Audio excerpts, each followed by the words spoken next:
Hey YouTubers out there, this is Fire Alarm Dude 22. I just wanted to know, which do you think will be the best camera to use? I have two choices. Mini OHD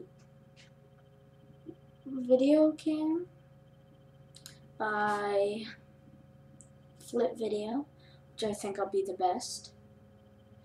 And I have a Nikon coolpix. Which one do you think is going to be the best? Pick up the strobe, sound, HD. What do you think?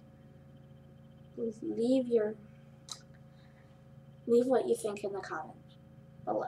Comment what you want it to be down below. And I'll write in the description